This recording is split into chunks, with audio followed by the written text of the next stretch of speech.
HOA, Karen kicked my wife down the porch stairs. 3 minutes later, 5 military convoys arrived. This story is intense, dramatic, and emotional, blending injustice, revenge, and patriotism with a cinematic flow that's perfect for YouTube storytelling. HOA Karen kicked my wife down the porch stairs. 3 minutes later, 5 military convoys arrived. We moved into the neighborhood to settle down. After 12 years of military service, including 2 tours overseas, all I wanted was a quiet life with my wife, Natalie. She's a nurse. I'm a veteran. We didn't need much, just peace, privacy, and a porch swing where we could drink coffee and finally breathe. We bought a modest home on a corner lot. It needed work, sure, but it had charm. Most of the neighbors were friendly enough, except for one, the HOA president. Her real name's Marlene, but everyone in the neighborhood calls her Karen. And I don't mean the meme kind. I mean the power-tripping, clipboard-wielding, rule-quoting tyrant who made it her life's mission to make ours miserable. Our first warning came 3 days after moving in. Natalie had planted small American flags in our flower bed, part of a memorial garden she wanted to build in honor of her brother, who never made it back from Afghanistan. The next morning, there was a violation notice taped to our door. Unauthorized decorative items on front lawn, remove within 24 hours or face $100 fine. We tried to reason with her, told her what the flags meant. Karen didn't care.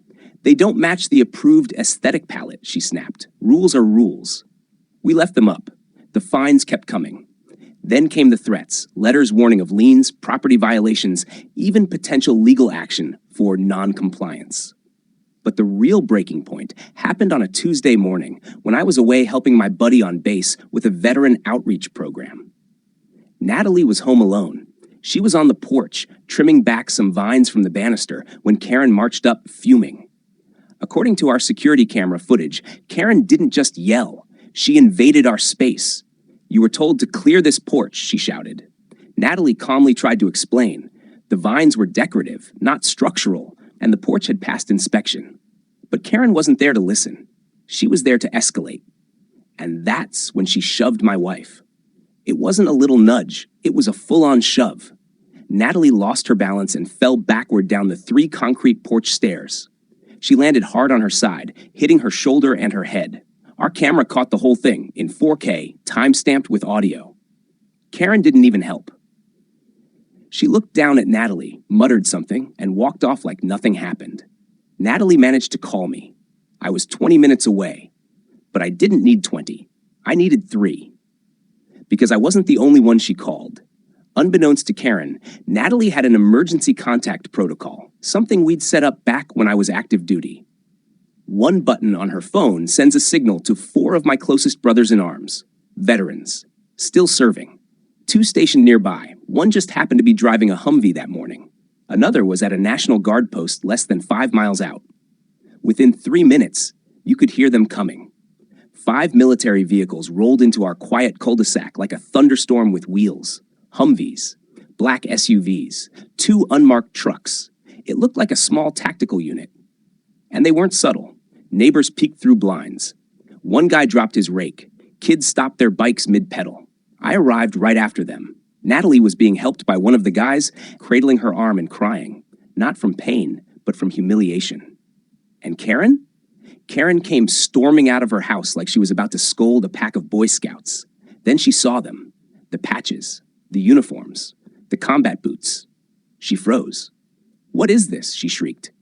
"You can't bring military into a residential neighborhood. This is a violation of HOA protocols." One of my buddies stepped forward, a 6'2" wall of muscle with the calm presence of a man who's seen war. He looked Karen dead in the eye and said, "Ma'am, you assaulted a woman. That's not an HOA issue. That's a criminal issue." I played the footage from my phone. Every word. Every frame. Karen's voice. The shove. Natalie's fall. It was all there. She turned white. Police arrived next, not because of Karen, but because one of the neighbors called when they saw the convoy. The moment the officer reviewed the footage, he radioed for backup and told Karen she was being detained for assault. She screamed, cried, begged, said she was being set up, claimed we were militia extremists, said this was an act of neighborhood terrorism. Didn't matter.